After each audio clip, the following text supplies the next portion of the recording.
أعوذ بالله السميع العليم من الشيطان اللعين الرجيم. بسم الله الرحمن الرحيم. الحمد لله الذي لا يبلغ مدحته القائلون ولا يحصي نعماءه العادون، الذي ليس لصفته حد محدود ولا نعت موجود. ثم الصلاة والسلام على الرسول المسدد المصطفى الأمجد، أعني أبا القاسم محمد.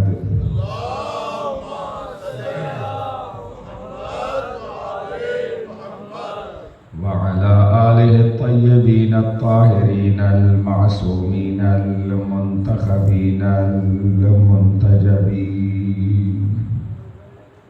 الذين أذهب الله عنهم الرجس وطهرهم تطهيرا.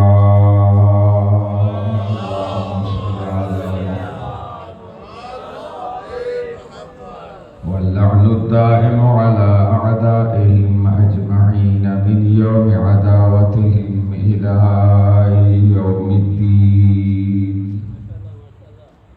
أما بعد، فقد قال الله سبحانه وتعالى في كتابه المجيد وفرقانه الحميد وقوله الحق. بسم الله الرحمن الرحيم. قل إن كنتم تحبون الله فاتبعوني يحببكم الله. صلوات.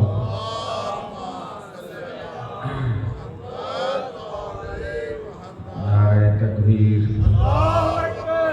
خدا آپ کو سلامت رکھے. سارے اس عبادت میں میرا ساتھ دیجئے. نعرہ تکبیر. آباد و شاد رہیں. نعرہ رسالت. رب کریم آپ کو تمام مشکلات سے محفوظ فرمائے. نعرہ رسالت. نعرہ حیدری. نعرہ حیدری. صلوات پڑھ دیجئے بلند آواز سے.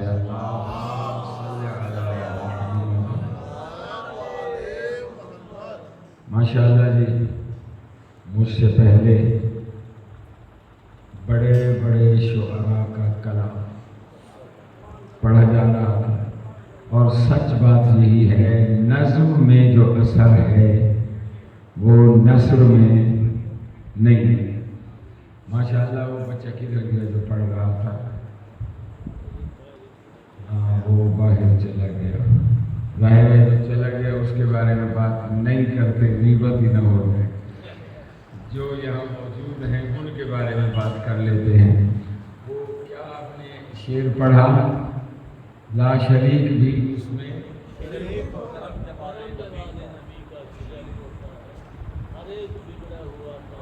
نہیں، وہ جو درود کے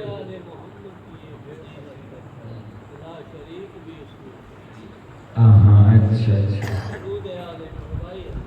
جی بالکل ہاں، بہت زبردست سیٹ ہو گیا یہ.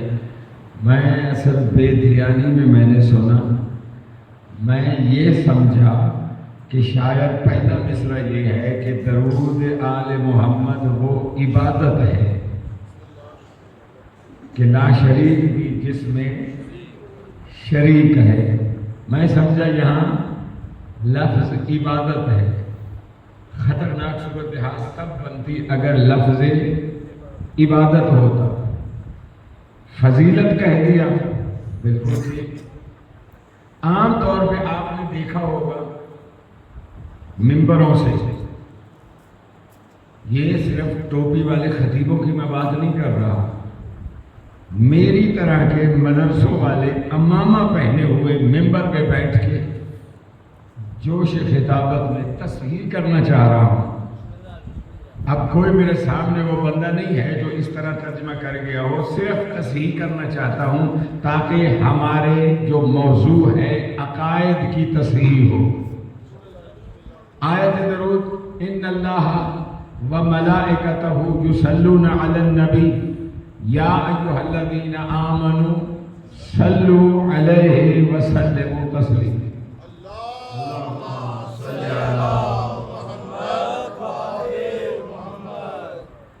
یہ آیت پڑھنے کے بعد عام طور پر خطیب بڑا جھوم جھوم کے جوش خطابت میں یہ جملہ ادا کرتا ہے کہ لوگوں درود وہ عبادت ہے جس میں وہ لا شریک بھی شریک ہے۔ اس کی ذرا گہرائی میں جا کے تھوڑا سا، آپ تو ماشاءاللہ شاعری سے شغف رکھنے والے ہیں، آپ تو لفظوں کی باریکیوں کو سمجھتے ہیں۔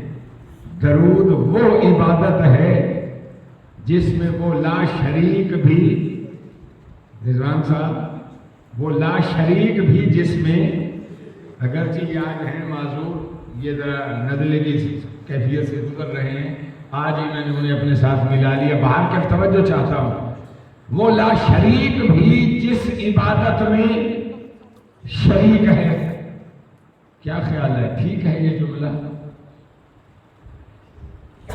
آپ کی سطح ذہنی کو بلند کرنا چاہتا ہوں نوجوان۔ درود وہ عبادت ہے جس میں وہ لا شریک بھی شریک ہے۔ اس کا مطلب کیا ہوا؟ ہم درود پڑھتے ہیں، ہم بھی عبادت انجام دیتے ہیں، اور وہ لا شریک بھی یہ عبادت انجام دیتا ہے۔ اس کا مطلب کیا ہوا کہ اللہ بھی عبادت کرتا ہے، اور عبادت کس کی ہوتی ہے؟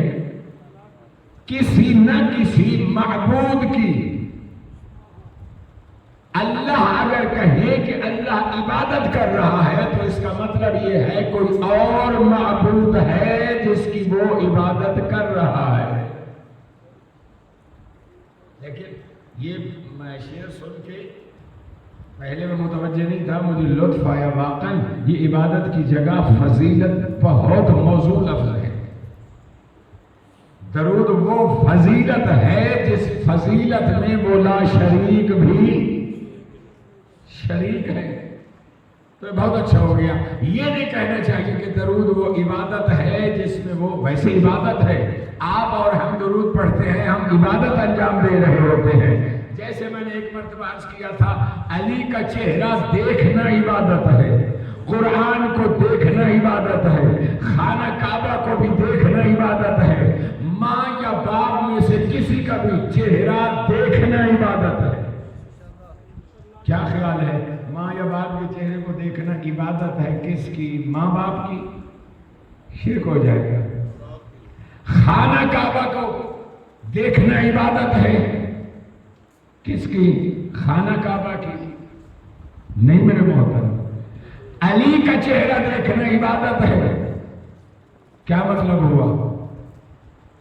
علی کا چہرہ دیکھنا علی کی عبادت ہے؟ نہیں میرے محترم، بعد آیت وہی اپنی جگہ پر حق ہے، ایاک نعبد، مالک ہم صرف تیری عبادت کرتے ہیں، تیرے علاوہ کوئی معبود ہے ہی نہیں۔ پھر علی کا جو چہرہ دیکھتے ہیں اور پیغمبر فرما رہے ہیں عبادت ہے، یہ علی کا چہرہ دیکھنا عبادت اللہ کی ہے، علی کی عظمت بیان ہو رہی ہے، تعظیم علی کی ہے، عبادت اللہ کی ہے۔ خانہ کعبہ کو جو دیکھنا عبادت کہا ہے پیغمبر خاتم نے، یہاں بھی عبادت کعبہ کی نہیں ہے، عبادت اللہ کی ہے، کعبہ کی تعظیم ہے۔ والدین کا چہرہ دیکھنا جو عبادت ہے، یہاں بھی عبادت اللہ کی ہی ہے، تعظیم والدین کی ہے۔ تو میرے محترم، اب یہ بس تھوڑی سی میں نے چاہا کہ وضاحت کر دی جائے۔ موضوع گفتگو آپ کے ذہنوں میں ہوگا، وہ اللہ وحدہ لا شریک ہے، نہ اس کی ذات میں کوئی اس کا شریک ہے، اللہ کے اللہ ہونے میں بھی کوئی شریک، اس کی صفات میں بھی اس کا کوئی شریک نہیں ہے، وہ قدیم ہے، ہمیشہ سے ہمیشہ رہے گا، اس میں بھی وہ واحد و یکتا ہے، کوئی بھی نہیں ہے۔ یہ ابھی علی اول ہے، علی آخر ہے، علی ظاہر ہے، علی باطن ہے. یہ آپ کس کا کلام پڑھ رہے تھے؟ شمس تبریز، ملتان میں ان کا مزار ہے. قرآن کہتا ہے هو الاول والآخر والظاہر والباطن. یہ اللہ کی صفات قرآن میں بیان ہوئی ہے. آپ میں سے اکثر لوگ کیونکہ قرآن سے رابطہ رکھتے ہیں، ادھر میں نے آیت پڑھی، ادھر آپ کے ذہن میں آ گیا ہوگا کہ واقعاً قرآن مجید میں یہ آیت ہے. هو الاول، وہی اللہ ہے جو اول ہے، یعنی سب سے پہلے ہے، اس سے پہلے کچھ بھی تو نہیں تھا. والآخر، اور آخر بھی اللہ ہی ہے کہ کل من علیہا فان، کائنات کی ہر چیز فنا ہو جائے گی. وَيَبْقَى وَجْهُ رَبِّكَ ذُو الْجَلَالِ وَالْإِكْرَامِ، صرف اگر کوئی چیز باقی رہے گی تو فقط وہ اللہ کی ذات باقی رہے گی. ظاہر بھی اللہ، باطن بھی اللہ. توجہ چاہتا ہوں. تو یہ شاعر نے کہہ دیا کہ علی ہی اول ہے، علی ہی آخر ہے، علی ہی باطن ہے. میرے محترم، وہ بچہ اب آ گیا. بیٹا ماشاءاللہ، میں آپ کو جب یہاں پڑھتا ہوا، آپ محسوس تو نہیں کرتے میرے اس انداز کو؟ میں ہمدردی رکھتا ہوں اپنے مومنین سے. وہ بچہ مجھے بہت اچھا لگتا ہے، اس کا انداز بڑا سادہ، اور پتہ چلتا ہے کہ بچہ خلوص سے پڑھ رہا ہے. وہ جو ایکٹنگ آج کل عام طور پر چل رہی ہے، اس میں اس کا ذرا بھی شائبہ نہیں ہوتا، خلوص چھلکتا ہے. لیکن میں ایک گزارش اس بچے سے کرنا چاہتا ہوں، جو لفظوں کی ادائیگی ہے ان کا تلفظ پہلے ٹھیک کر لینا چاہیے. اب لفظ ہے زو، اب مجھے وہ مصرع یاد نہیں ہے نہ پورا شعر یاد ہے. لفظ ہے زو، آپ میرے خیالوں سے پڑھ رہے تھے زو. یہ بڑوں سے ماشاءاللہ اتنے پڑھے لکھے آپ کے بزرگان میں یہاں بیٹھا موجود ہیں، ایک مرتبہ لفظوں کا تلفظ ٹھیک کر لیا کہ زو کا معنی ہوتا ہے لائٹ، روشنی. زو اس کا غلط تلفظ ہے. اور پھر کم از کم آل محمد کی جو بندہ شاعری کر رہا ہو، میں آپ کو عرض کروں کہ میرے محترم، یہ کہتے ہیں نا صراط مستقیم، صراط، پل صراط، جی تلوار سے زیادہ تیز ہے، بال سے زیادہ باریک ہے. کہاں؟ قیامت والے پل صراط سے گزرنا ہے. اب مجھے بتاؤ، جب یہ احد من السیف و ادق من الشعر، جب یہ تصور پیش کیا جاتا ہے پل صراط کا، تو ہمارے ذہن میں تو یہ سوال آ سکتا ہے نا کہ جناب پھر جنت کا تو صرف وعدہ ہی ہوا، کون گزرے اس پل صراط سے؟ ہاں، نہ جنت میں بھیجنے والی بات بھی شاہ صاحب نے جو جملہ کہا ہے. تو میرے محترم، ایک تو اس کا جواب یہ ہے کہ حضرت ابو بکر صدیق رضی اللہ عنہ کا یہ جملہ موجود ہے سوائق محرقہ میں. علامہ ابن حجر مکی نے لکھا، لا یجوز احد الصراط، کوئی بندہ بھی، کوئی بھی ہو، حتیٰ کہ راوی حدیث بھی پل صراط سے نہیں گزر سکتا، مگر وہی گزر سکتا ہے من کتب لہ علی الجواد، جس کے پاس علی کا لکھا ہوا اجازت نامہ ہو.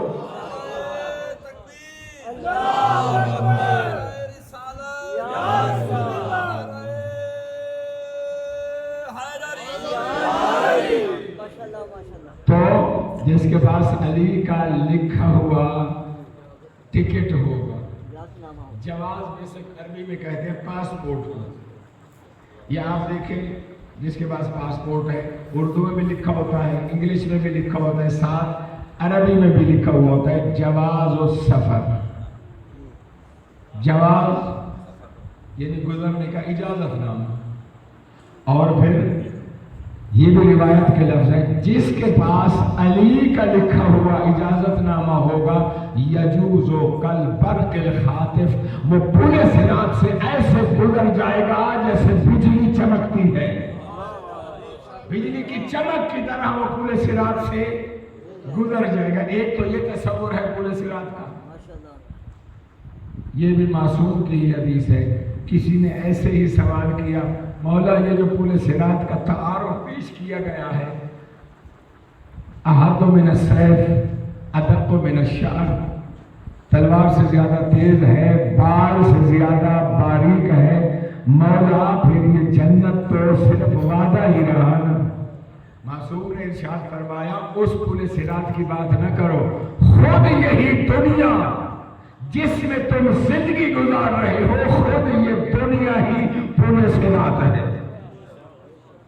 یعنی اگر اس دنیا میں تم اپنے ایمان کو محفوظ کر کے گزر گئے اس دنیا سے، تو پھر سمجھو تم سیدھے جنت میں۔ آخری زمانے کے بارے میں یہی پیشین گوئیاں ہیں کہ جناب آخری زمانہ ایک ایسا زمانہ آئے گا جس میں بندہ صبح مومن ہوگا، شام تک وہ ایمان سے نکل چکا ہوگا۔ اب دیکھیں تھوڑے بہت آثار نظر آ رہے ہیں۔ میں تلفظ کی بات یہ کر رہا تھا، قرآن کے بارے میں کیا کہا گیا؟ اقرأ القرآن بألحان العرب وأصواتها، قرآن کو پڑھو عربی لہجے میں، کیونکہ عربی میں ہے، اور جو آوازیں ہیں ہر حرف کی الگ الگ آواز ہے۔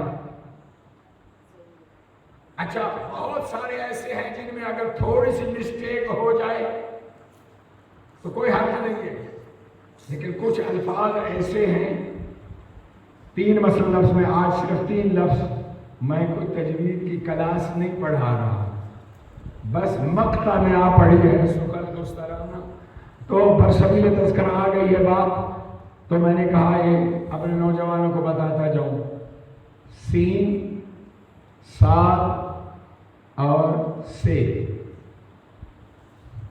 آپ خود بیٹھ کے اپنا امتحان کرنا، ہم جیسے سین کو پڑھتے ہیں ویسے ہی صاد کو بھی پڑھتے ہیں، ویسے ہی سے کو بھی پڑھتے ہیں۔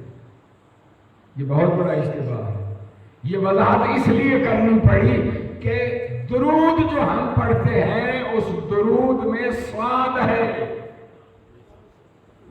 اگر ہم نے یہاں غفلت کی تو درود ہے آل محمد کے لیے دعا، اللہم صلی، اے میرے معبود تو رحمت نازل فرما، کس پر؟ محمد و آل محمد، محمد پر بھی اور ان کی آل پر بھی۔ استغفر اللہ، نعوذ باللہ۔ اگر ہم نے صاد کو صحیح ادا نہ کیا، سین پڑھا، قبلہ یہ عربی میں بہت باریکیاں ہیں، اگر ہم نے صاد کو صحیح مخرج کے ساتھ نہ پڑھا تو پھر سین پڑھا جائے گا۔ اللہ مجھے معاف کرے، میں صرف نقل کر رہا ہوں، تو سین کے ساتھ اگر صلی پڑھا جائے تو پھر یہ آل محمد کے لیے دعا نہیں بنتی، یہ بد دعا بن جاتی ہے۔ پھر اس کا کیا ترجمہ بنتا ہے؟ نعوذ باللہ ثم نعوذ باللہ مالک، میں صرف بچوں کو سمجھانے کے لیے ترجمہ کر رہا ہوں۔ پھر اس کا ترجمہ بنتا ہے اے اللہ تو محمد اور اس کی آل پر تلوار چلا۔ میرے محترم یہ تلفظ کی باریکیوں کو ذہن میں رکھیے۔ اللہ وہ ہے، میرا موضوع گفتگو ذہن میں ہوگا، جس جیسا کوئی نہیں ہے، وہ ذات میں بھی بے مثل و بے مثال ہے، وہ صفات میں بھی بے مثل و بے مثال ہے، نہ صفات میں کوئی اس جیسا اور نہ ہی افعال میں کوئی اس جیسا۔ افعال کون سے؟ میرے نوجوانوں ذرا دل کے کانوں سے سن لیجئے، افعال خلق کرنا، رزق دینا، موت دینا، حیات دینا،